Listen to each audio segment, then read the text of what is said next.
And then it's dear Graydon, dear Isaiah, there's two separate letters here. I am delighted to share some exceptional news regarding your spring 2025 results in South Dakota Science Assessment. You achieved a perfect score. This extraordinary accomplishment places you among an elite group of students across the state.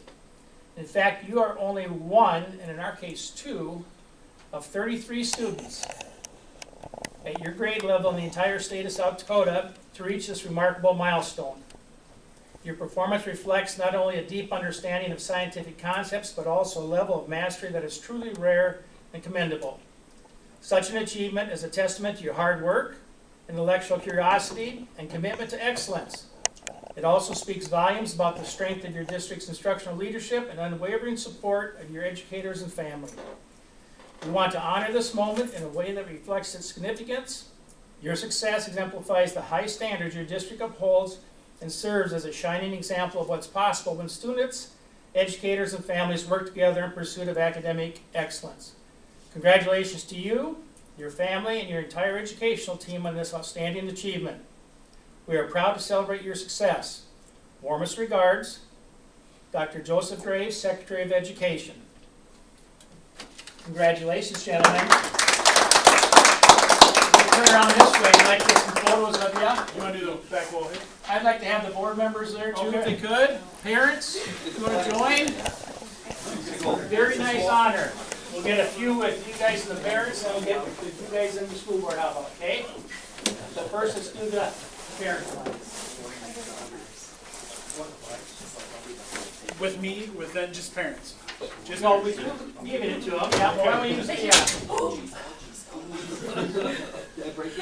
Our photo ops haven't gone real smooth. We'll see if we can make this better, okay? Gotta have some props. I can fix that. Slide it over just a little bit so that light isn't. Over here. Yep. And if you could be shaking Isaiah's hand there. Hold it. A little slow, but I'm working Like like this. this. That one's got a spear on it. Oh, so Mr. Nelson's coming with more props. Sorry. This doesn't happen very often. This is big. I mean, they can come from the middle school. Here we go. Go ahead and say to their mom. Some bulldog banders or something. This is good stuff. Very nice. Congrats. Graydon, you slide in there with the same. Let's move this way a little bit more. Give your parents a little more room. So yeah. Back down. All slide done. Just try not to get that door in there. Well, actually, I guess the We can way to crop do it. that would be to close the door for a second and then we'll reopen it. There you go. we broke a light like this with a ball. Congratulations. Let's get board members come in with them, please. So, Alright, that's your second Have letter. ChatGPT remove it. There it goes. Yeah. Isaiah, Graydon, jump in there. Stay here. You guys stay in here. We're here for you guys. You can't be out of the picture. Come on. I'd say the superintendent better be in Did you there. get a I'm picture good. of it? No, no. Superintendent, I'll get the picture. Dr. Johnson, jump in. You jump in, I'll jump in. As long as Mitch is in the photo. I want to see you Oh, take a wait, selfie, wanna- Mr. Jordan. I'll say, what's that? I want you to take a selfie. Yeah, there you go. That's I think I'm good with that. Can you see everyone? Yeah. Get them all? Congratulations, gentlemen. Yes. Mr. Nelson, will you- Yeah, we're gonna leave those there for I now. have to say, Probably just there's another. thank you. Congrats again. Thanks for coming. right. Thank you. Very, pretty amazing. Good job, guys. Thanks for having us in. Yeah, it was an awesome letter to get. Usually get a letter from the Department of Ed. I'm not that excited. Not always something you want us to change or do different, but congrats. 2 of 33 of the entire state. Only 33 got perfect scores, so Would you congrats. say that the total South Dakota student Is numbers? it like 100? 120 some or 120 some, but that's K-12. Yeah. So this would be at the grade level, but you Yeah. divide that by 13 and Yeah. come up with about how many would be tested. It's a big Great. number. Great day to be a bulldog. Yep, big number. Great You guys job. raised the bar for We needed the rest another of the letter of students, you know. recommendation for a scholarship. There we go, you got one. Hold on to that. Congratulations. So, Thanks again. Thank you so much. Thank you. Yeah. Congrats, Isaiah. And I'll start all of our audience. Aw. I'm still here. Come on now. Oh, okay, wait till, but you're kind of have to be here. You're obligated. You live like Tuesday. Yeah. Well, that was pretty impressive. Yes, very impressive. Very impressive. Assuming they're all five. Okay, so that was number 11. Number 12, we'll move on to administrator reports. Do the recognition, excuse me. Building project, lockers were going in today. And we can take a look tonight if you want. There's been a lot of progress since we were there 2 months ago maybe. I don't think we went last month. No, did we didn't last month. In a month from now, it should be just about wrapped up, but we'll go, if you want to take a look afterwards, we'll go take a look. Lockers are going in, sidewalk work is going to take place this week, the weather's cooperating. Cabinets have been installed in the classroom, cabinets are here for the office, in our office reception and the office areas. Finished ordering tables and chairs, or got the last colors and stuff picked out today, so once we get that quote, we'll get that ordered. Switching to the HVAC system, I believe was next week, they're gonna get away from the temporary air, or excuse me, temporary heat. Hanging ceiling panels are being installed, so in the hallways, it's clouds, different little banks of clouds that'll be hanging. They've got the framework in there, they won't put those tiles and stuff in until at the end, but the lights are already installed in that area. Like I said, next month it should almost be finished. Legislation, just a few things. It starts tomorrow. Governor's budget, our State of the State address is tomorrow at 1 p.m. Last Thursday when I first started putting this together, there was 109 bills. This morning there's 134 bills now as of this morning. I've got just a few picked out that will highlight that pertain to schools. House Bill 1003, background checks, that's just a cleanup language. That really isn't a bill to be concerned about. 1008 is to allow credits for athletic and fine arts participation. So for every athletic event at the high school level, it'd be a quarter credit. So I'm not sure where this is coming from or where it's going to go, but just it's there. Yep. Making you aware of it, we'll follow it. House Bill 1017 gives the school board the right to suspend or expel students to alternative education for behavior. That sounds good, but it still means we still have to provide education, and I don't know how you do it for a first grader online or whatever it may be. So we'll see where this goes. That came from the Department of Ed, Dr. Graves, so we'll see.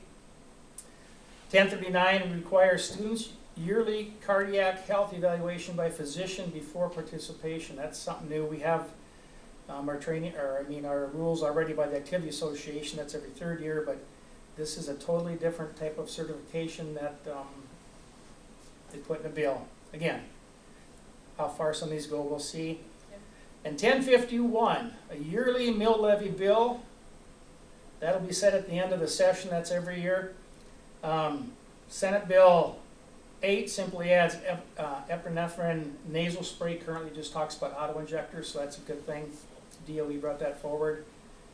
Senate Bill 46, agenda must list all items clearly, which we do. I don't know if it's been an issue with other bodies that the AG brought that forward.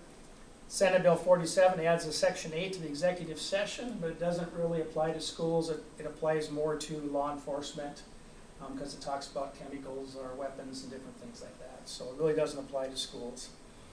And then the most interesting one right now is Senate Bill 58. It changes all of the tax levies for property tax for everything to $0. That's by Senator Carley from Meade and Representative Jordan from Dual. Which, those levies are what fund everything we do. So, again, I'll leave it at that. Anyway, Is there- there a second part to that? There's Or not. it's gonna be, no, it just went through that bill and changed all the levies to a $0 amount. Yep. but no Nope. alternatives. So we'll see if it gets amended or what happens, or, but, again, you need to know who the sponsors are. There'll be a lot more bills that'll be dropped between now and the session. The last day for new bills is February 4th. For individual bills by senators or reps, the last day for committee to bring bills forward is February 5th. February 24th is the last day for bills to move from one house of origin to the other, so that's crossover day. So any bill that starts in the House has to be to the Senate by that day, end of that day. Any bill that started in the Senate has to be over to the House by that day, so that's usually a long day. March 9th, last day for bills to pass both houses, and then the 10th, 11th, and 12th will be left for conference committees. So maybe it passes one house, gets to the other house, they don't concur, goes to a conference committee for members from each body to get together to see if they can come to an agreeable solution. If they can, both houses still have to pass it again. And then the final day of session is March 12th. March 30th is reserved for any governor vetoes.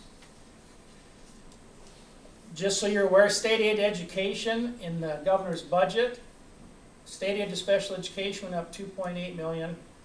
Sparsity went up $14,944. State aid to general education went down $15,756,746, excuse me. So the state aid to K-12 education actually decreased by $12,881,566 is how much less is being dedicated to K-12 education this year versus last year. And that has to do with student enrollment. There's fewer kids, so they're not funding as many, and that's why it shows that change. So as schools, we can't go down on what we expend for our certified staff, but the state can evidently. Upcoming dates, January 19th, we have no school for teacher in-service day.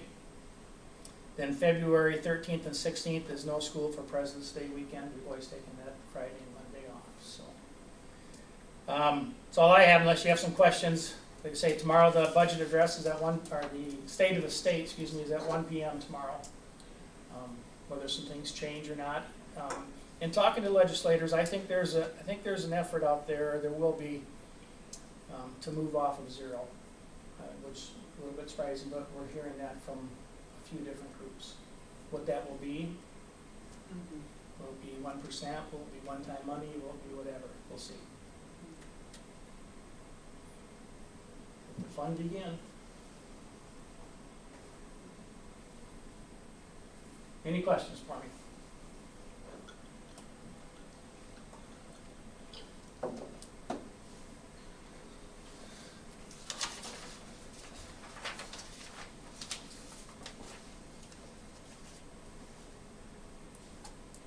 Anybody have questions? Too many? I'm guessing, like what you said with the state not increasing or not giving, but they have budget for, but it's not an increase in budget for schools, right, public schools. So what it is last year's budget, that was comparing what was expended for last year to this year, and it's 12 million less. And that's because the per student amount, if you had 1,000 students at $1,000, now if you have 950 students at $1,000, it's less than putting towards it. So their actual K-12 line item fund, they're funding it at 12 million less than they did last year. And that would keep everything at 0%, so whatever they gave us per kid last year is what it would be at this year if it stayed at 0. Does that make sense, Mitch? Our spending will even that out, like inflation is affecting everybody, so we have to keep up with that and keep up with everything else, and then we have that formula that we have to keep up with in order to keep right with the state. The formula though, right now, if it's 0% increase, then nothing changes on that formula.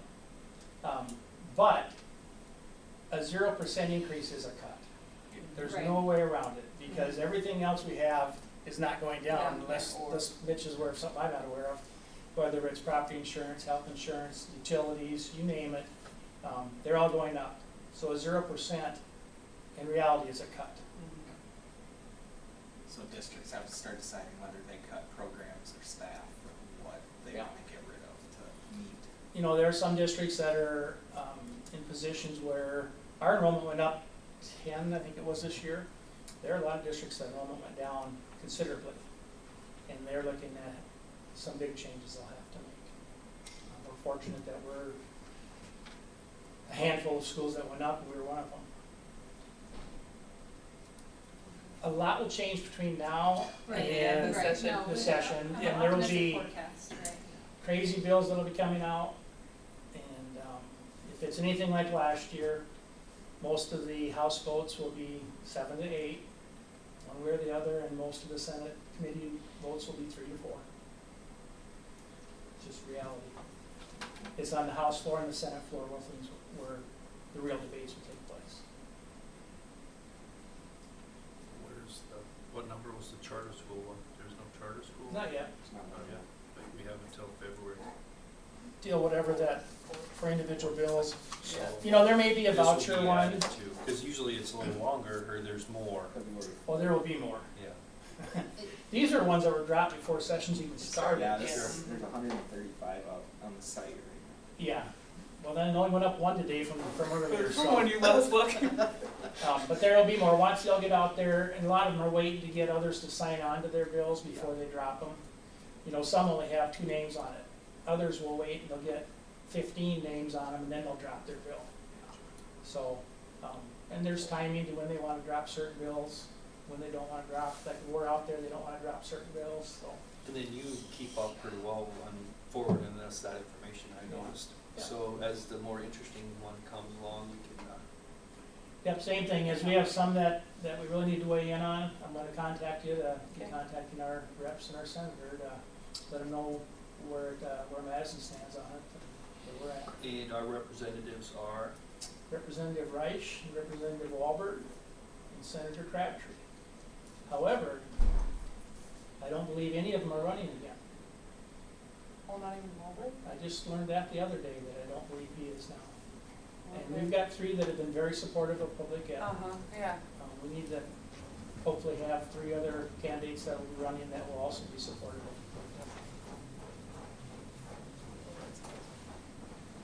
that's information that I didn't know. public ed. I didn't know about the 3rd one until just the other day. now. And don't just plug, ASBSD has their bill tracker, so Yeah, that's they a good one always, to they follow. always keep that super updated. Kind of how most districts will oppose or Yep. support certain bills. Thanks for the reminder. And then I'll also forward any SASD, we keep a running one too of red if it's something we're opposing and where it's at in the process. Okay. And green or yellow's ones that we're just gonna watch because it may or may not affect us a whole lot.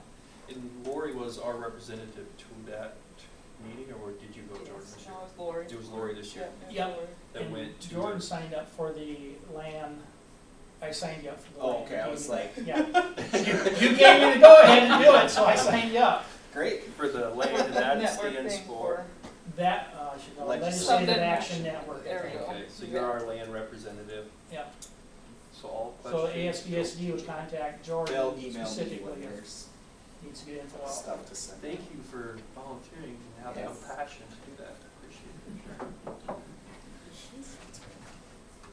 Okay, is there any other questions? Stay we tuned. should be asking? Yeah.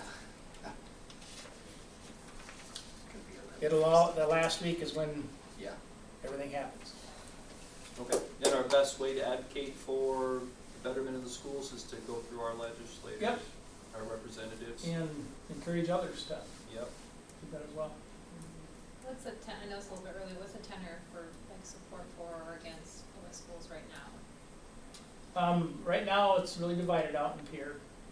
You got about half a group that is not very big supporters of public ed. That's amongst the legislators? Correct. Sort of split down the middle, unfortunately.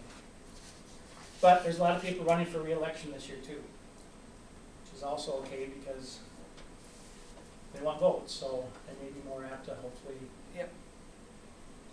do something positive. Listen.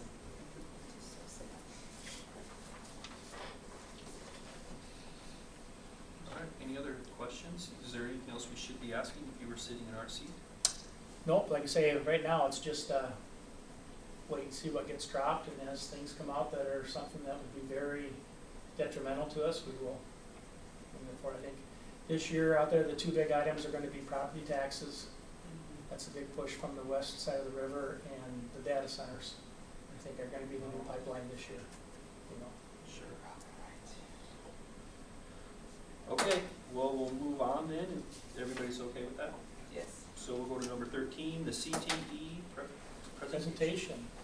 So Al, do you know how to pause that? Yep, I do. We'll have to walk down to the ag building. Okay.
But yeah, there was some sad times. All right, for a we are while back on. through CTE. We did miss audio in the first little bit of the meeting because it just wasn't working right, but I got it working.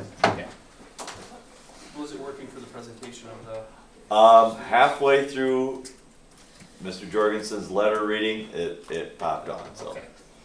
Well, you missed a good one, Yeah. but anyway, that was an exciting trip down to the ag room.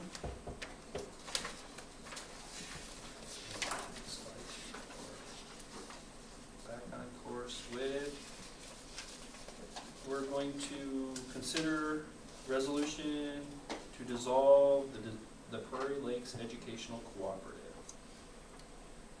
Excuse me, so 2 months ago, I think it was now, Flandreau gave notification that they were pulling out. And they'll be doing their own, and then, after that, Del Rapids is the same, and I believe Howard did as well. So, without having all those schools in, it just doesn't financially make sense to keep the co-op going. Mitch has worked with it a lot, obviously. We will continue to still have our school psychologist. We'll hire directly now, and Howard wants, we had it 4 days a week, Howard had for 1 day a week. We'll continue that, we'll work with him and we'll contract that way. So we've already talked to our school psych, let him know that we're gonna move forward. It's just that we won't be doing stuff through Pleck anymore. So all the schools will be making this resolution tonight, and then it'll go back to the Board of Advisors, or excuse me, Board of Directors, to decide whether they want to dissolve Pleck or not. Is it 75%, I think, have to approve, Mitch? I think it's, Sound right? yeah. Or 2/3, Yeah, can't remember. 2/3, yeah. And I know they talked about it at their last meeting, that everybody's well aware of it, but I would fully expect that that's what's gonna happen. Who is our local representative? Do we have one? I am. Okay. It sounds like it's agreeable amongst the committee to do it, I guess, or the cooperative. Landry's the Is largest there any user of disagreement? services. Like, is Okay. anybody saying no? No, I think mostly it was just making sure that the school psychologists have the time to figure out, and that they are respected for their expertise, and also making sure that their contracts make sense for them and then for the schools. So other than that, and Medicaid billing was kind of the bigger conversations as far as the nuts and bolts of things, and Mitch has, I think there's like the idea of equipment and things, right, and where those are and how to figure those out. Testing kits and everything's have to split up and schools have to acquire their own. And then we might still have a way of sharing amongst the group if they can keep that going. It doesn't sound like any of the school districts were upset or concerned or worried about resolving the cooperative. Okay, so any other questions or discussions? I guess we can make the motion before, or is there Well, any this other would be the questions? resolution that's been posted, that you've been able to see. Basically, just every district is going through the same one. To make this, then we'll bring it forward, that each board has made the resolution. We'll let Kirsty know, and then when she goes to the next board meeting in February is actually when the vote would take place with the board of directors to dissolve. And if we pass the resolution, I would assume that we're giving Kirsty the direction to vote yes to dissolve. Okay.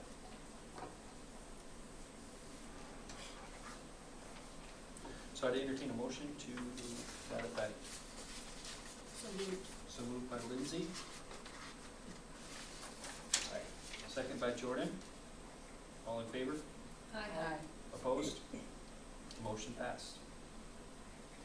Number 15, discuss the 26-27 district calendar. So the district calendar, we'll bring one forward next month to look to approve, hopefully. Start date, we're looking at this year, we started on the Tuesday. In August this year, we look at starting on the Wednesday, actually. The two proposals that we've put in the teacher's lounge now for input, if they see something that would make more sense that we should look at. One would be just like we did this year, would be Monday, Tuesday, Wednesday in service, so the 10th, 11th, and 12th. And then the 13th, 14th was open house, like we did last year, or last few years. And then we'd start the following Wednesday. On the other one, it would be having in service on Wednesday, Thursday, Friday, the 12th, 13th, 14th. And then having the open house Monday, Tuesday, and start school Wednesday. Otherwise, as you go through it, we've got it so that both calendars would end on the 18th. This next year, Easter is the week right after spring break. It's in the end of March. For Christmas, we're looking at going to, that Monday and Tuesday is a half day on the 22nd. And then they'd be off until the first ends up on a Friday, so they'd be coming back on the 4th. We have in-service like we did this year, and the teacher started. Other than that, it's pretty much a clone of what we've done for quite a few years. The reason we're looking at starting on a Wednesday instead of a Tuesday is otherwise there was no really way to make it, so we ended on something other than a Monday. We just ended on it coming back from a Monday. This doesn't always work out well. To come back Tuesday, we got semester tests, we can make that work, and we may have snow days too. So basically, it's a clone. The biggest change is if they want to do in-service differently in August. And I have no idea which way staff would. Well, I laugh over the years because, and I can reflect back to a lot of schools where we've done something one way and then we wanted to change, we changed, and then like 4 years later, it's like, why are we doing it this way? We should do it that, and then we go back to what we did before, we just go back and forth. So we'll see what they think and we'll go from there. and there is a committee that this calendar comes out of? No, this is put into each of the workrooms. This was the admin team sitting down and putting this together. Okay, so Now we've put it in all the teachers' workrooms for them to take a look and give us feedback. okay, so the process goes that administrators decide on the calendar and then they approve it with the staff because they let the staff, I don't want to say that. You use the words that are So the appropriate. calendar I is, strike the it. calendar is not negotiable. It's not It's negotiable. not a negotiated item. However, we want to take input from staff. Absolutely. So as we look, and as you look at this calendar, I think it's 88 and 86 days in each semester. We try to get it close so that they're even semesters, and this is for the high school especially. So we have the semester test. We don't want it to be 82 and 91 days. We want it to be, and this calendar would have it, I think it's 88 and 86. So semesters are almost identical. And then the certain holidays that we need to take off are in there. We need to have a day for our conferences and reading conferences and different things. So some of that goes back to when do we actually have a day when there's not something actually going on? Because with all the different activities we have, there's almost something every night. And we try to stay away from Wednesdays. So, just to get this straight, there is no board member on the calendar committee of administrators. Nope, comes back to the board then to look and if you want to make changes, you can make changes. We'll get a copy of these once we get some feedback and let you look at them. And Okay, is it a certain number of administrators or all of them? it's our admin team, The whole admin team? whole team. Okay. Yep. That's good to know, just Yep. in case some, we know where we stand with complaints. But like I said, I haven't had a complaint on the calendar for many, many years, but there was a time that there was some complaints. We've made sure that it's not on Mother's Day weekend. I heard that prior to me arriving, that did not go well. So it's not on that Sunday. That's It's the week important to- before. When you find something that works and nobody is really complaining about, Yeah. stick with it, Yeah, exactly. don't change shape. Okay, so we're just discussing the draft, no motion, no Nope, action. we'll bring that forward Next. next month, yeah. Okay. So number 16, we're considering the resolution for an opt-out. So we've brought it up on the agenda the last few months. This would be the resolution that we've made in prior years, actually going back the last three times. It's a 4-year opt-out asking the up to $250,000. It starts with taxes, 26 taxes payable in 27, so it starts with 27 year. We make it in this calendar year, so we can have our election, and then it can be levied for the 27 year. So we just start 26. 250,000 ends up being, we don't have the 27 valuations, but based on this year's valuations, it's 17 cents per thousand, or $51 on a $300,000 house. Let's just kind of equate that, or $4.25 a month. And so, but it is $50 on each house of 300,000. I mean, so just to equate it out there, what that means when we pass this type of value. And there's been years where we haven't taken that whole $51 now. Most years we have not. Yeah, we probably had 5 or 6 in the last 20. So we only take what is absolutely What necessary. we need, yeah, yeah. Try to. So, okay. So, any questions or concerns or anything to talk about on the, I think it's reasonable. I feel like it's a wise use of taxpayer dollars, and, but yet it allows a cushion if something unforeseen were to happen with whatever it is. Okay, if there aren't any questions, we could, entertain a motion. So moved. So moved by Kirsty, Second. second by Lindsay. All in favor? Aye. Opposed? Motion passed. Number 17, executive session in accordance with South Dakota Codified Law 125-2, Section 1 for personnel matters. So moved. Motion by Melanie, second by Jordan. And you can end it, Al, Yep, because I we won't will. have, there's no motions coming on. And then the time in, we'll put 6:30. Okay.